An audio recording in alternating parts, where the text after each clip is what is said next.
Hello and welcome to the 2020 Illinois Senate Forum. I'm Carol Marin. We are broadcasting from the NBC Tower, this time with no audience because of the coronavirus pandemic. During the next hour, we will explore the tough issues facing Illinois and the country. We'll hear from all 5 candidates running for U.S. Senate. Each one is in a monitor right in front of me. Here are the candidates in the order they appear on the ballot. Dick Durbin, incumbent and Senate Democratic whip. Mark Curran, Republican candidate and former Lake County Sheriff. Willie Wilson, Chicago businessman and philanthropist who formed his own party. David Black, the Green Party candidate and a retired attorney. And Danny Maloff, Libertarian candidate and human resources manager. Thank you to everyone out there who is watching. Our setup may be different, but the rules are the same. Our forum is a roundtable conversation, not a formal debate. All candidates will not necessarily be asked the same questions. There will be no opening statements, no closing statements, and no filibustering, or I will be forced to interrupt. And we ask each candidate to respond directly to the question they are asked. While most questions will be coming from me, my colleagues, NBC5 political reporter Mary Ann Ahern and Telemundo Chicago reporter Carla Leal will also take part.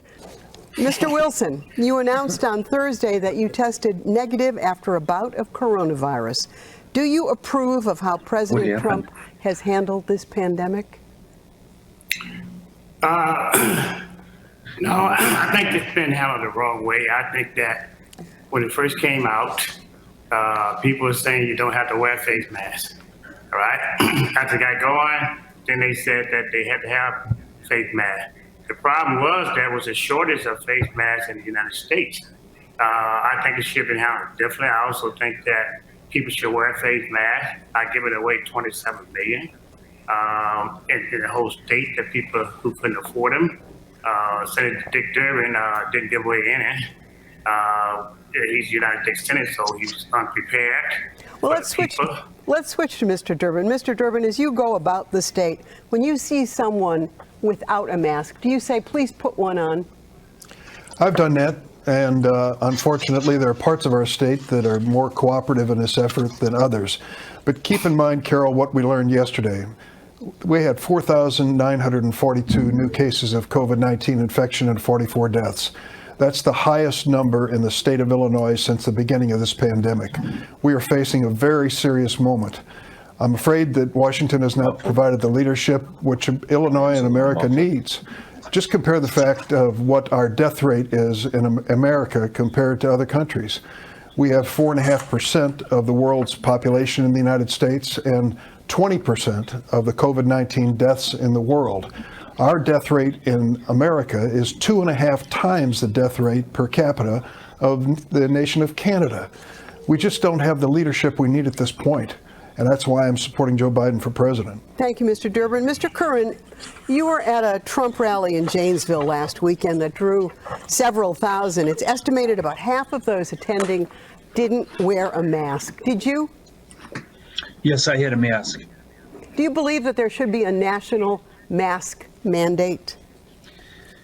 So the way I read the 10th Amendment, I think that's really a states' rights issue, and no, I don't. But essentially, what I would say about that is that Senator Durbin, everything that's going to come out of his mouth is purely partisan, Carol, and that's that's what I'm not. Is not a partisan. And do you support how President Trump has handled the pandemic? Well, I gave him a B-. I think when one of the newspapers asked what type of a grade would you give him, I think what he's up against is difficult. People like Dick Durbin who've been there 38 years. I mean, he's essentially, that's why the Tribune endorsed me. They said that he's lost touch with Illinois. He's become Washington-centric, and they need somebody that's Illinois-centric. Mr. Black, do you always wear a mask? I always wear a mask. And should we all be wearing masks? Do you support how it's been handled? No, I don't support how it's been handled. The president has set a terrible example. I live in Rockford, Illinois, which is near Wisconsin, and Wisconsin has really seen the surge because people have not been as careful I am pleased that when I go to the grocery store here in Rockford, Illinois, people are wearing masks. They are keeping a distance. We have to be vigilant. We're seeing an upsurge in cases and in deaths, and it's just unacceptable. And the leadership that we've had has been unacceptable. Mr. Maloff, is it the government's job to require people to wear masks? No, I don't believe it is, especially at the federal level. I would absolutely oppose a federal mask mandate. What we do not need is one-size-fits-all solutions out of Washington, D.C. for all of the country, just as we don't need one-size-fits-all solutions out of Springfield for all of Illinois, because as we know, Chicago is quite different than Jacksonville, Illinois, just as Chicago is quite different than rural Tennessee. So I would oppose any federal mask mandates. All right, let's switch to the Supreme Court, shall we? On Monday, the Senate is expected to confirm Amy Coney Barrett's nomination to the Supreme Court. I'd like to run through some issues that may be coming before the court shortly. Mr. Curran, do you accept that Roe v. Wade is settled law and should not be changed? As a U.S. Senator, I wouldn't have any intent to bring any abortion bills, what have you. What I'm concerned about is religious liberty slipping away, and Senator Durbin, in what he's embraced in terms of that worldview that would essentially potentially make criminal what's said from the pulpit. And I think that people are concerned about that. They're concerned about these mandates and the lack of respect for our founding documents. Mr. Durbin, your pro-choice position is well known. How does your Catholic faith inform your views? Well, I can tell you that I was elected to represent everyone in the state and not elected to take religious positions on issues, but decide what's best from a political point of view. I personally oppose to abortion. I would counsel any woman in my family to consider alternatives, but ultimately I believe it has to be their decision. It is a decision which is very personal and very important, and when you have the government mandating the outcome and something like a woman's health care, you have some terrible results. Mr. Wilson, do you believe that Roe v. Wade is settled law? I think it should stay as it is. I don't think we should go back and bring some other things up. I am pro-choice, pro-choice, and that's because I'm a sharecropper. I came from people that always wanted to tell me what to do. A person should have a right to do it they see fit with their own body, with their family, and discuss that among themselves and make that decision. Mr. Black, your view? Yes, I believe it's settled law, and I also believe it's good law that we need to leave healthcare decisions between a woman and her physician. Mr. Maloff, your position on this? Sure. I'm not necessarily a fan of Roe v. Wade because of the federal overreach. I think we are a compact of 50 states, and as one of my opponents earlier mentioned, we do need to respect the 10th Amendment of the Constitution, which says that those powers not enumerated to the federal government are reserved for the states and the people. Mr. Curran, go ahead and finish. Oh, I was just going to wrap up by saying I am a pro-life candidate. I do think that life begins at a heartbeat, and it's important to protect life. All right, thank you. Mr. Curran, same-sex marriage could come before the court. Do you favor keeping the law the way it is? Well, what I would say is that that seems to be settled. I think the Supreme Court has already ruled on it in terms of the protection and religious liberty. But once again, Carol, I'm also pro-life, but same-sex marriage, the problem is we got to protect religious liberty. In Illinois, Catholic Charities wound up having to close down their adoption business. They were the largest adoption provider in the state prior to a law saying that they weren't exempt to have a conscience protection. So we need to respect both the rights of religious liberty and balance that with the law that, all people, including same-sex couples, deserve respect and protection. Mr. Wilson, do you favor keeping same-sex marriage the way it currently is? Well, I think each person has a right to do what they want to do between them and their partner. Again, I'm pro-choice and whatever it may be, but each person had to make their own decision what they want to do, whether they want to marry a male or female.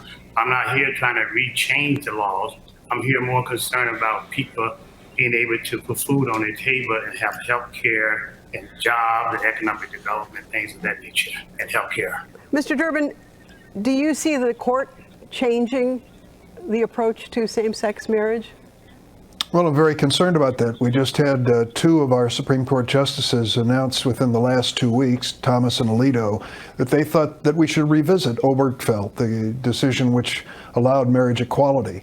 That is a signal for a lawsuit to get started somewhere in America. I'm worried about Amy Coney Barrett coming to the court. President Trump has been very outspoken about what he expects of her. He expects her to overturn Roe versus Wade. He expects her to eliminate the Affordable Care Act, which provides health insurance for 600,000 people living in the state of Illinois.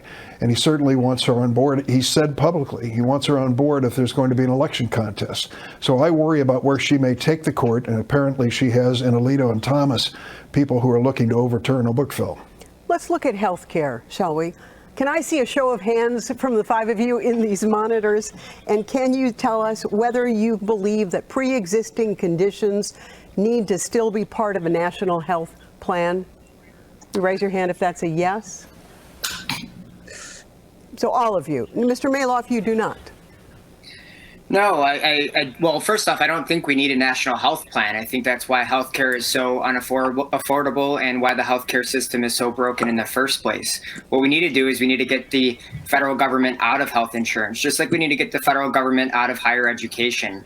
If spending more money on healthcare solved the problem, we would have solved the healthcare crisis already. The problem is overregulation of the healthcare markets and the insurance markets, and that's why it's so unaffordable.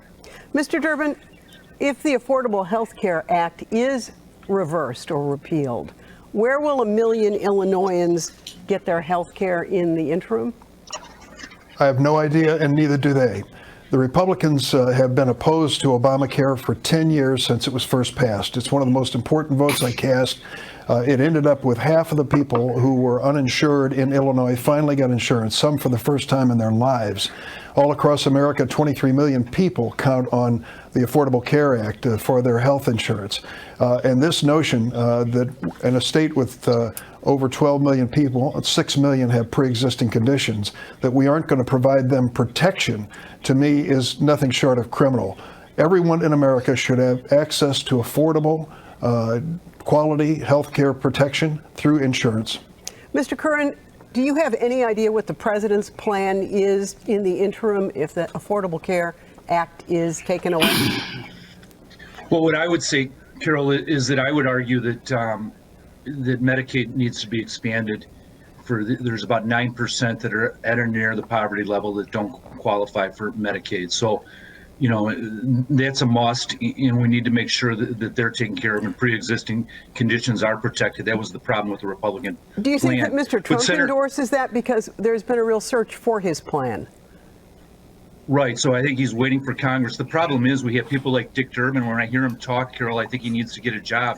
38 years there in Medicare is not funded. Social Security is not funded. We don't, the cost of the Obamacare, we don't even know what the final cost is. It's run rural hospitals out of business. It's killed so many people. In his 38 years, these career politicians are destroying this country. Mr. Black, what's your view on the Affordable Care Act? Well, I believe that the Affordable Care Act is failing, both because of actions in the Trump administration and because the act had flaws. I believe that we need a single-payer, Medicare, approved Medicare for all plan. I've been on Medicare for 7 years. It's worked perfectly for me. I believe that we need to get away from private insurance.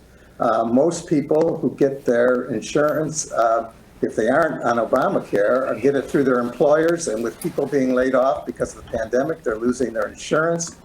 We need a single-payer, improved Medicare for all plan, which I strongly support. Mr. Maloff, you want to abolish Obamacare, end Medicare, and let the free market take over. What do people do in the interim?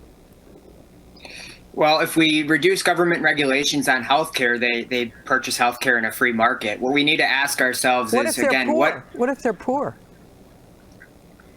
If they're poor, then I would expect the states and the charities and communities and churches to step up, because That's what we need to do. Is we need to localize decision making and spending as close to the individual as possible. We can't rely on one size fits all solutions out of Washington. Like even Mr. Black referred to, the government has failed us. When we talk about the government being the solution, what we need to understand is government is not the solution to our problems. The government is the problem. So when we ask why is healthcare so expensive in the first place, why is it so hard to obtain health insurance for some people? It's because of government regulations, and then it's so expensive. Mr. Durbin, is government the problem here? No, it's not. And let me say to Mr. Black, we agree in principle, and I hope everyone else does too. Everyone in America should have access to affordable, quality health care. We may see a different ultimate solution, but I think we agree that we should move toward that goal. The difficulty is if we move to single payer, we've got to figure out the transition of those currently receiving their health insurance through their employer. Who's going to pay the premiums to make that happen? I've talked to Bernie Sanders and others about this. But I think what we've done with the Affordable Care Act is to move in the right direction. I would agree with Joe Biden. There should be a nonprofit public option and available as well in the Affordable Care Act. But the people who want to abolish the Affordable Care Act, the Republican Party, basically have no substitute. That's why John McCain voted against them. He was the deciding vote. He said, we've got to have an alternative.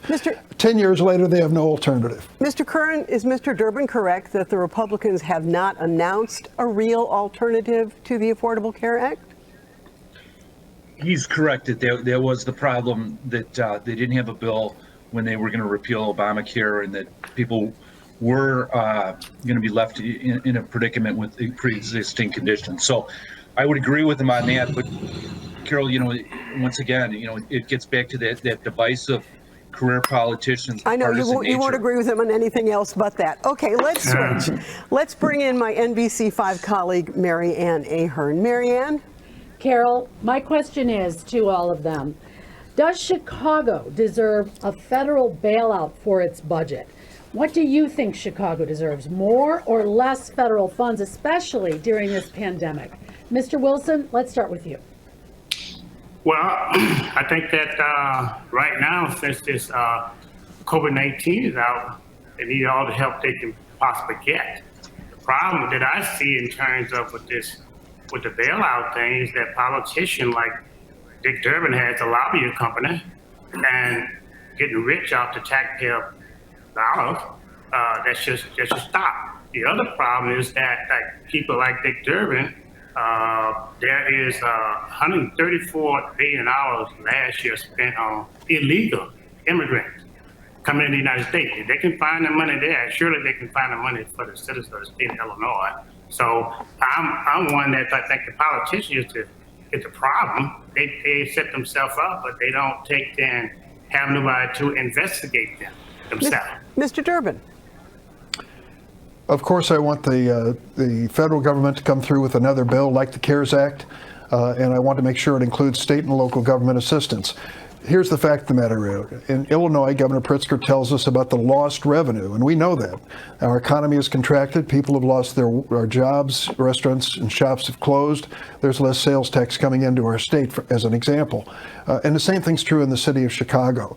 Now, I'm not calling for a bailout of all the pension problems of the state and local governments, but when it comes to revenue loss because of the COVID-19 pandemic, I believe the federal government should step up and help. And if we don't, I can tell you there'll be layoffs in critical areas like police protection, fire protection, teachers, healthcare workers. At this moment in history, that would be a terrible outcome. I support the Democratic position for state and local assistance. Mr. Curran, a federal bailout? So what I would say is that as a U.S. Senator from Illinois, you're going to try to fight to save those teachers, police officer, and firefighter pensions. The problem is that the Democratic Party has lied. They've lied consistently, and Senator Durbin, who's endorsed Mike Madigan in his role as continued chairman, they have taken advantage. They haven't funded these programs, and now the people that are in trouble are the hardworking blue-collar people, and it's really a crying shame. So what I would say is that, ultimately we need new blood there. We need people that understand that we need to balance the budget and ask the questions, where does the money come from? Mr. Black, a federal bailout?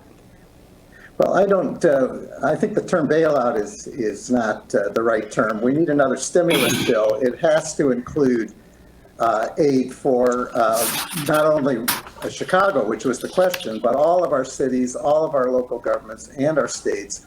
They have lost revenue because of the pandemic, and they have had increased spending to fight the pandemic. And the only place that that money can come from is the federal government. Mr. Maloff? I believe we also need, okay. Mr. Maloff, federal bailout, yes or no?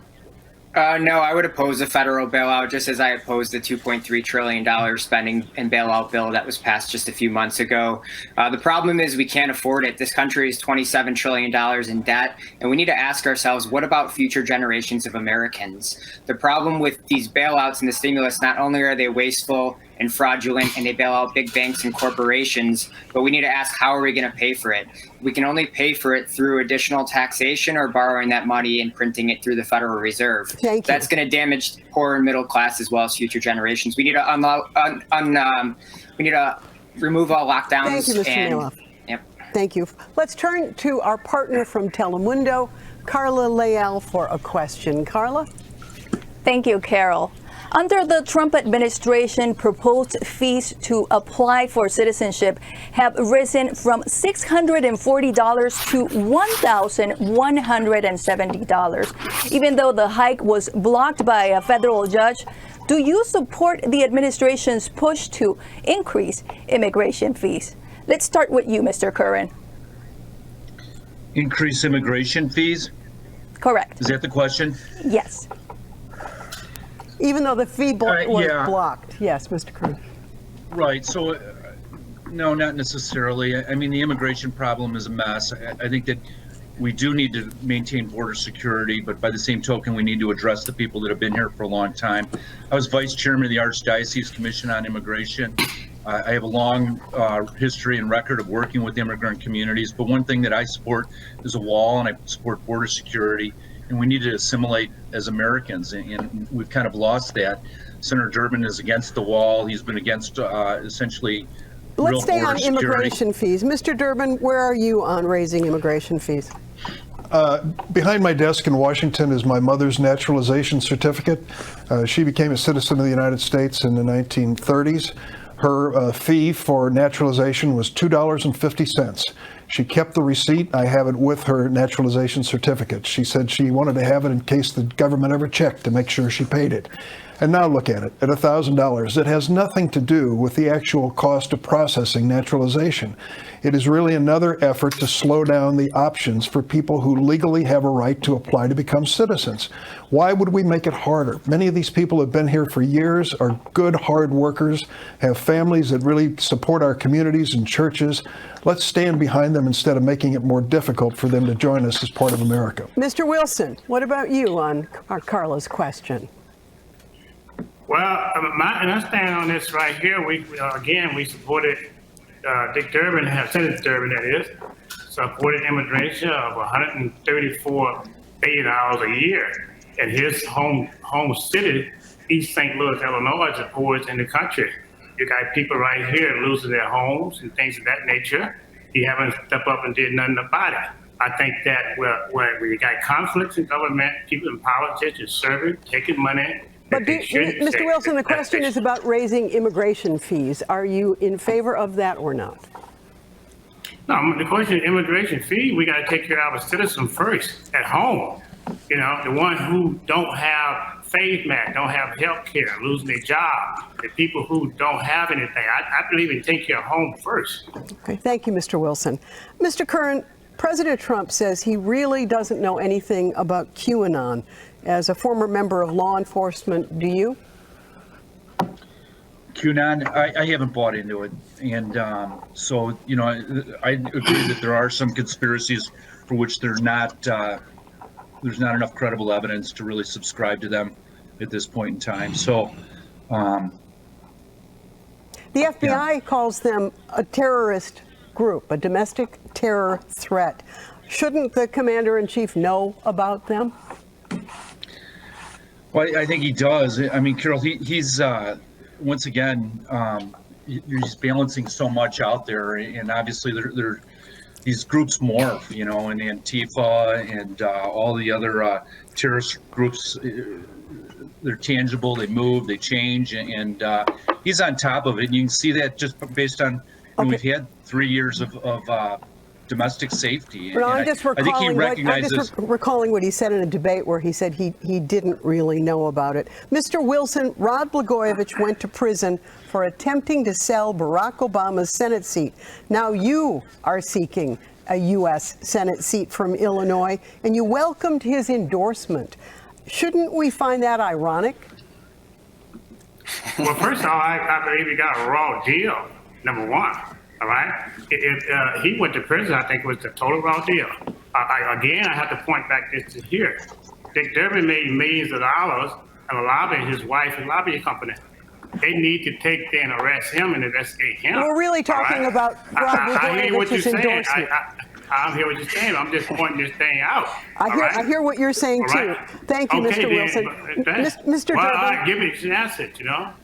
Thank you, Mr. Wilson. Mr. Durbin, given Commonwealth Edison's admission in a court document to paying $1.3 million to hand out ghost payrolling jobs to political allies of House Speaker Mike Madigan, do you think he should stay as the chairman of the Illinois Democratic Party?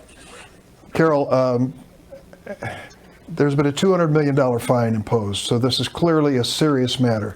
The question is whether there is any criminal culpability. The person who is leading that investigation at this point is our U.S. Attorney John Walsh.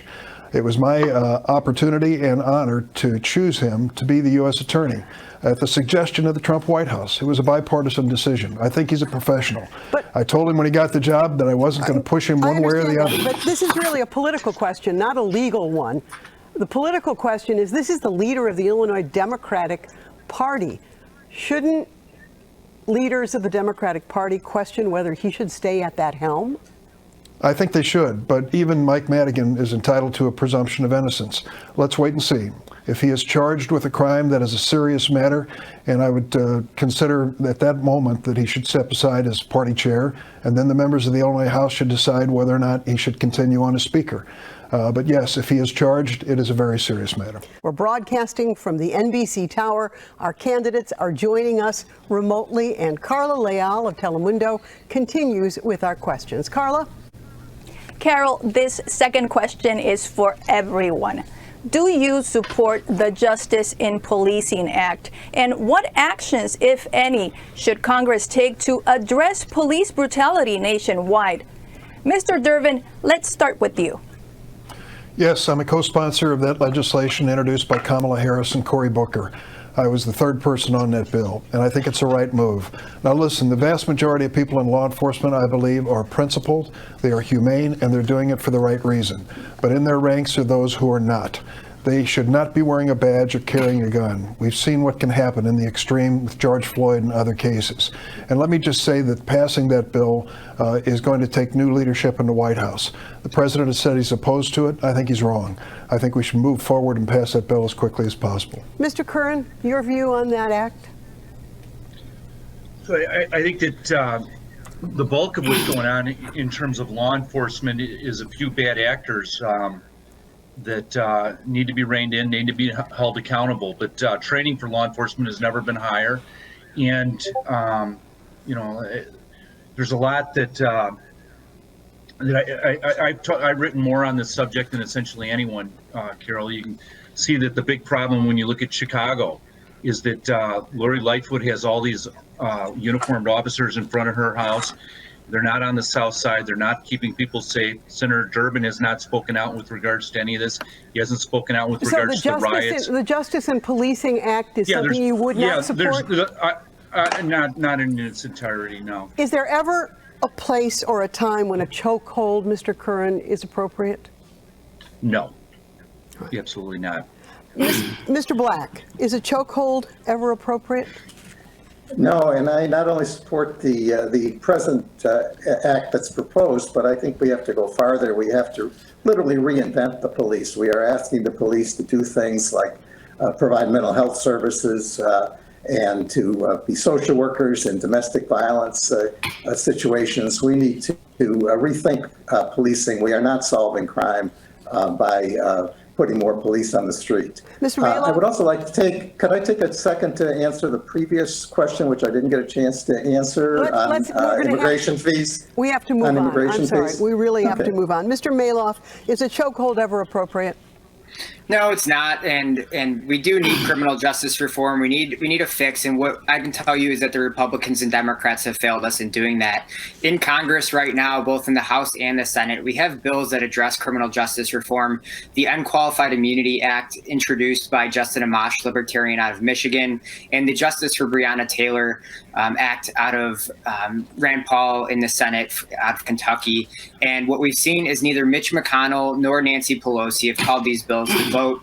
And I would challenge my opponents at this moment in time to see who would also say yes, similar to me, to supporting those bills to end qualified immunity. Okay, but we also need to end the war on drugs. We're on just one act, Sure, sure. Mr. Maloff, right now. Mr. Wilson, you've been endorsed by the Fraternal Order of Police. Critics argue the union has actually hindered police reform. Do you think that there's merit in that? Oh, I don't think so. I think that there is any problem in terms of, I accepted the FOP endorsement.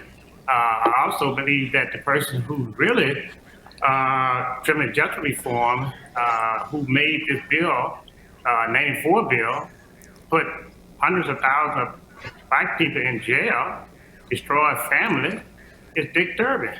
You know, so you can talk on one end on this way, the other end on this way. But here's the person who's the champion of making sure that black folk get locked up and don't come out. Mr. Wilson, can you see any grounds for a chokehold?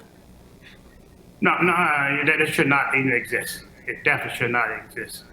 And Mr. Curran, you're a former sheriff who recently said that Black Lives Matter is an evil entity. Do you regret that statement?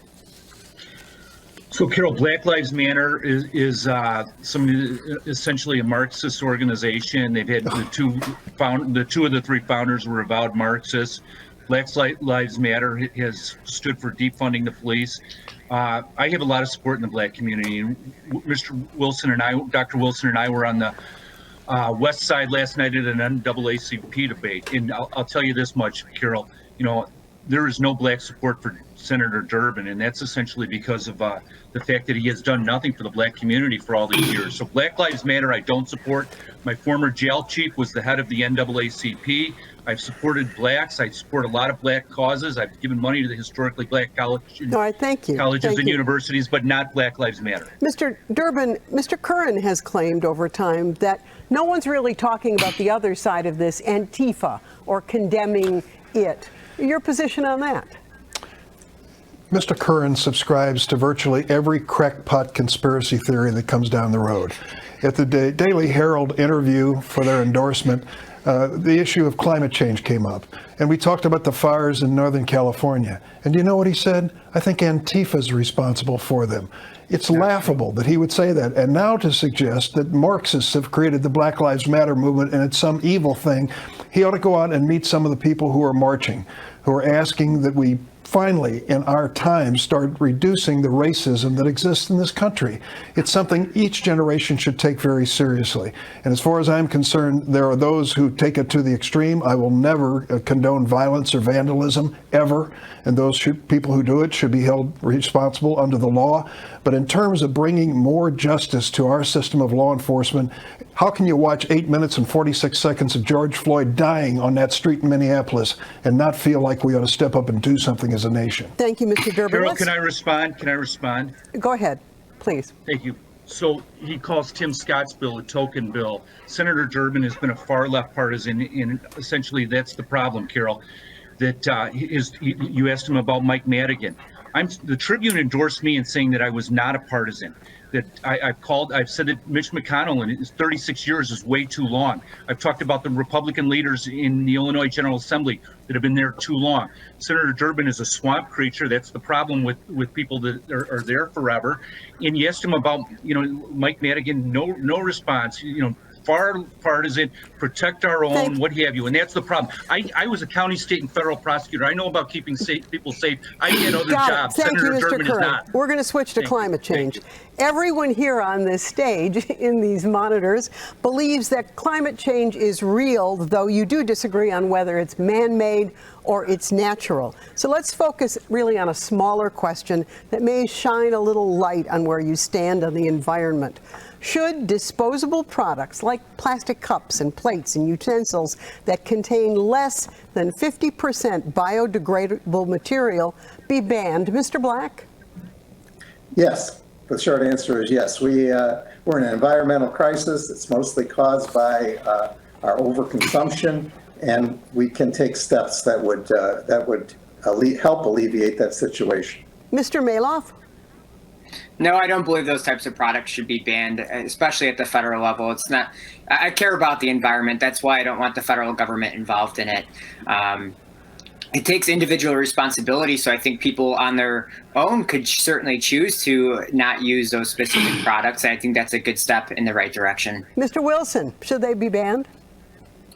No, I think we got to take a good look at this thing and put a task team together and make sure it works. I've been into the restaurant business, and the small business things that nations are affected and don't have resources to deal with it. But the important thing is this right here. We should take a look. It should be banned altogether. We should put a task force together and be a win-win situation. It should not be a party thing.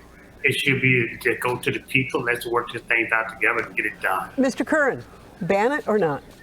So I think I'm not certain. I'm not somebody that's a climate change denier. I've accepted the science on that.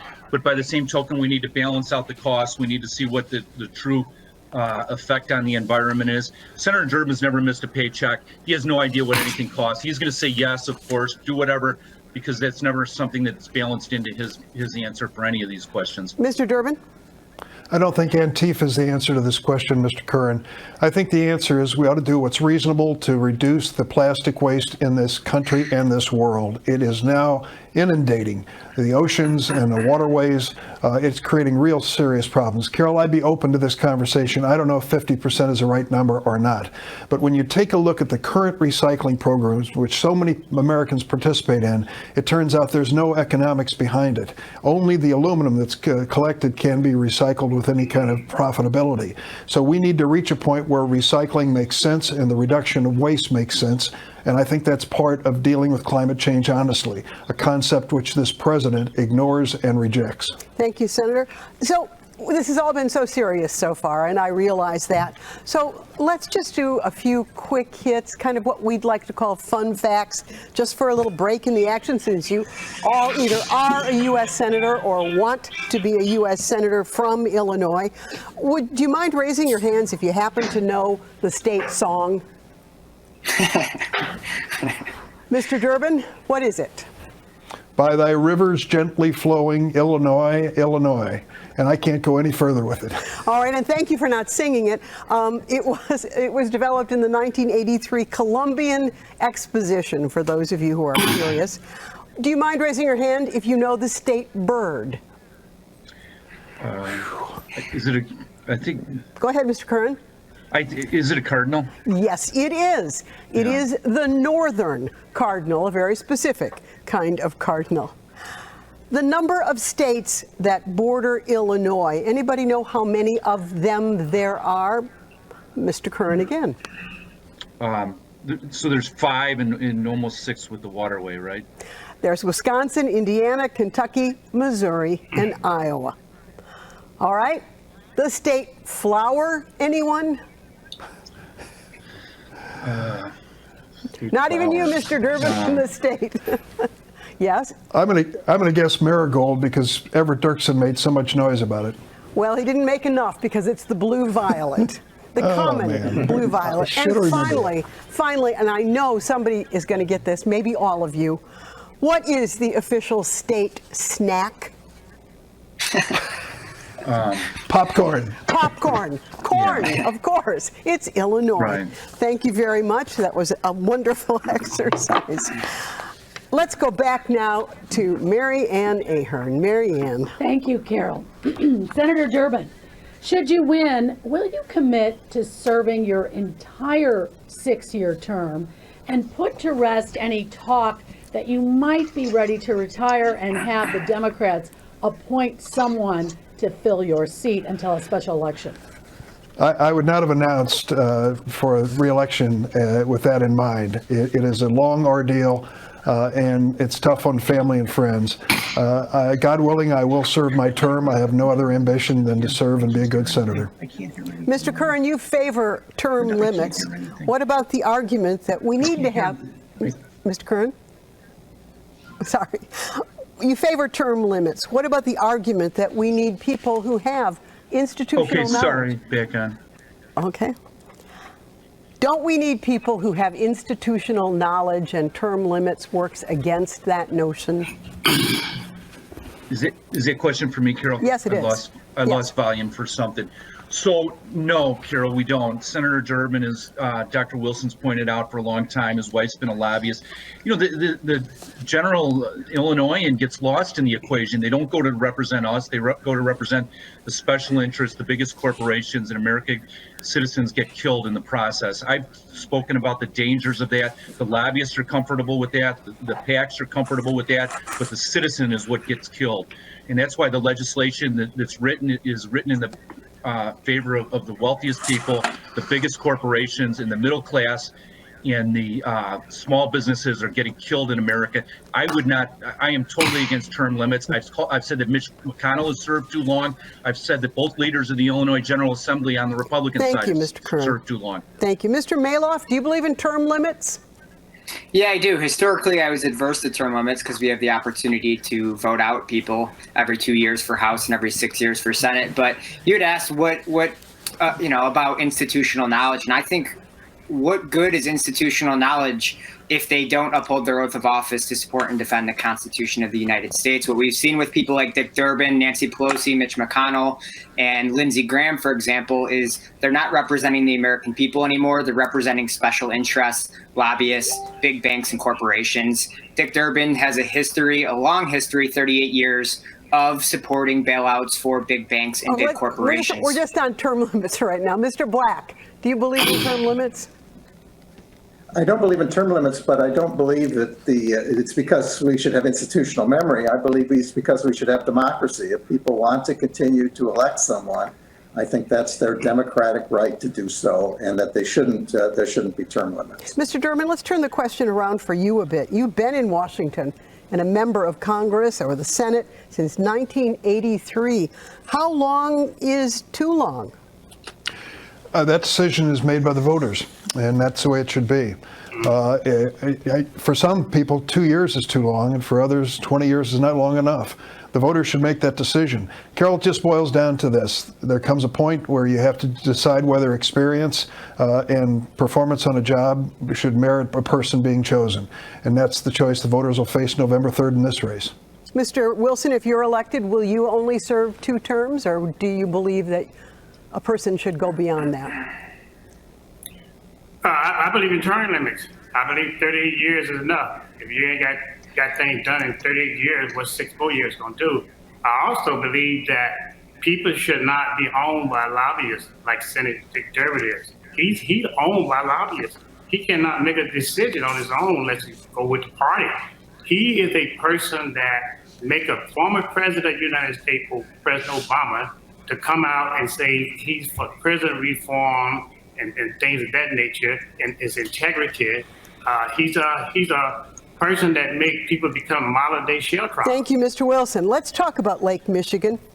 A show of hands, if you don't mind. How many of you believe that there is a crisis along the Lake Michigan shoreline?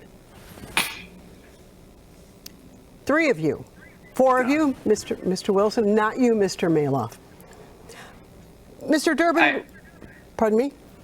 I'm not certain what crisis you're referring to, or what some of my opponents are referring to. The fact that the lake is rising, that houses are being encroached upon by the lake. Yeah, perhaps then. I just don't think anything along those lines would be the responsibility of the federal government, just similar to how we shouldn't bail out failed cities and states. Mr. Durbin, does the federal government have something to do with the shoreline of Lake Michigan or the the sanctity of Lake Michigan or not? Absolutely. Remember the SS Badger, that miserable auto ferry that went across Lake Michigan, dumping coal ash back and forth for decades?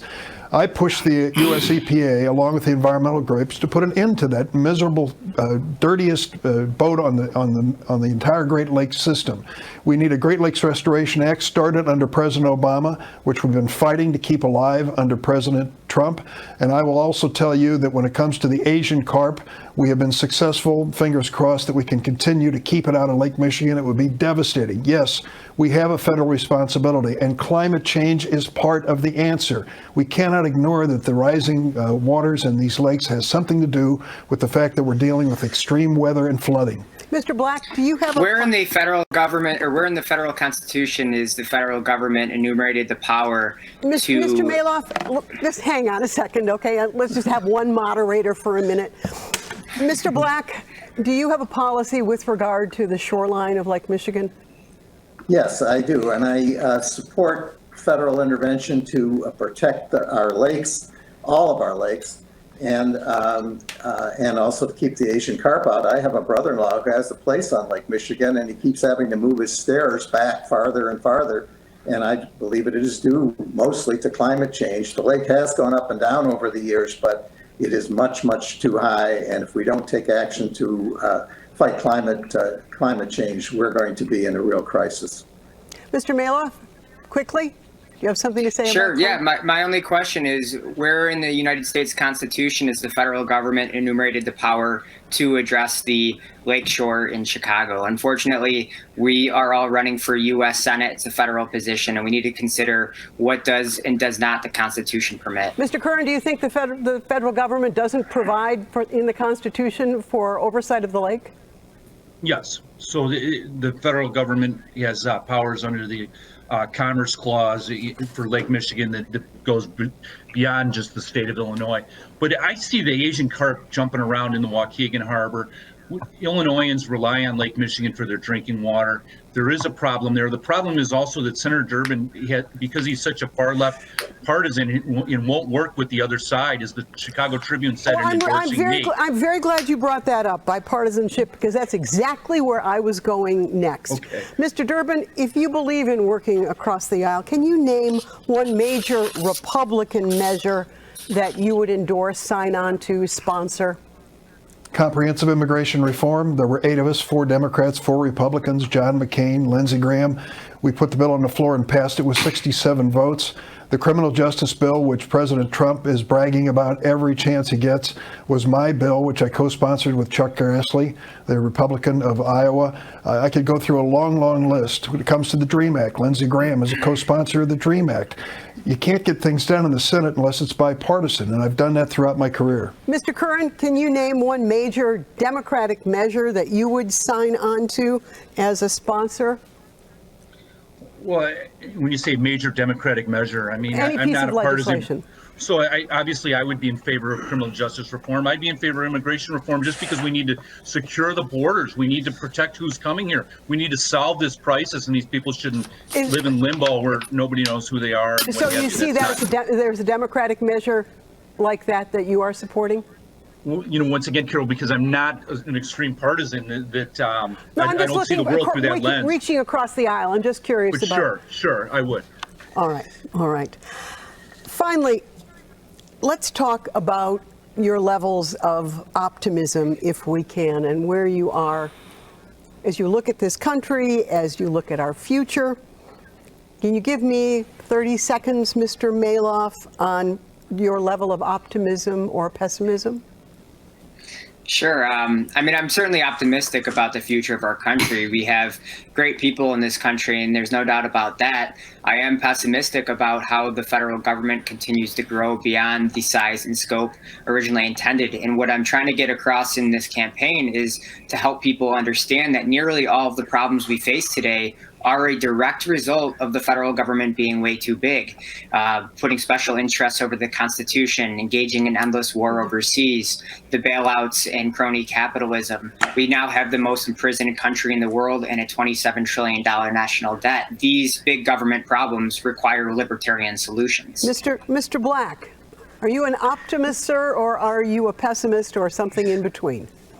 Well, I've been an optimist all my life, and I do see optimism even in the crises we're facing.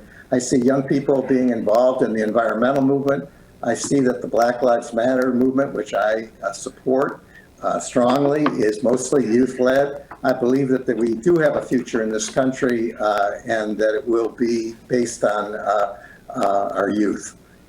Thank you. Mr. Wilson, where are you on the optimism, pessimism spectrum?